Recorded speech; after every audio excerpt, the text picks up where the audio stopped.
नमस्कार, मी पंजाब टक हवामान अभ्यासक मुक्काम पोस्ट गुगळी धामणगाव तालुका शिल्लोड जिल्हा परभणी।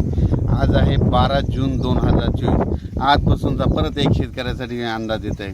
सर्व शेतकऱ्याला सांगू इच्छितो की राज्यामध्ये आता 12 जून 13 जून आणि 14 जून दरम्यान आणि 15 जून दरम्यान दररोज भाग बदलत पाऊस पडणार आहे, म्हणून हा अंदाज लक्षात येत आहे। सर्व शेतकऱ्याला सांगू इच्छितो ज्यांच्या शेतामध्ये एकच ओल असले तर तुम्ही पेरणी करायला हरकत नाही।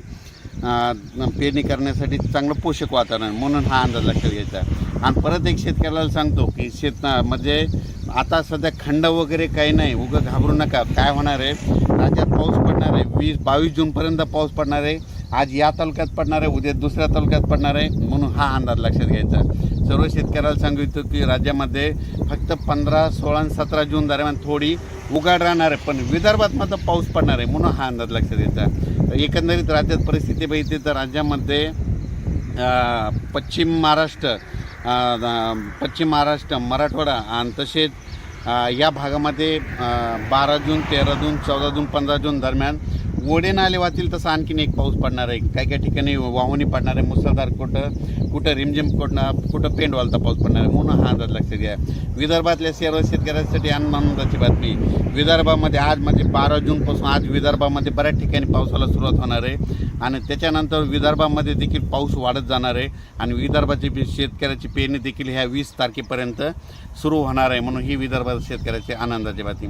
परत एक राज्यातील सर्व विभागावाईज घेतलं तर सर्वात पूर्व विदर्भात आज म्हणजे 12 जूनपासून पूर्व विदर्भामध्ये पावसाला बऱ्याच ठिकाणी सुरुवात होणार आहे। त्याच्यानंतर पश्चिम विदर्भात देखील 12 जून ते 22 जून दरम्यान दररोज भाग बदलत पाऊस पडणार आहे, म्हणून हा अंदाज लक्षात घ्यायचा।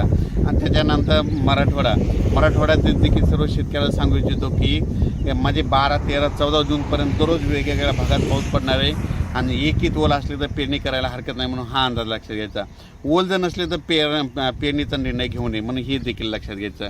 त्याच्यानंतर सांगायचं झालं तर सोलापूर, सातारा, सांगली, नगर, नाशिक, धुळे, जळगाव, त्याच्यात बुलढाणा, जालना, परभणी, अमरावती, अकोला, हिंगोली, वाशिम, नांदेड, लातूर, बीड या भागात देखील ह्या 3-4 दिवसामध्ये चांगला पाऊस पडणार आहे, म्हणून हा अंदाज लक्षात घ्यायचा।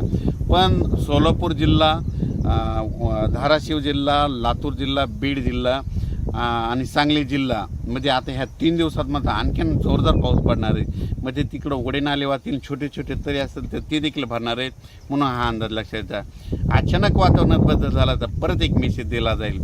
धन्यवाद।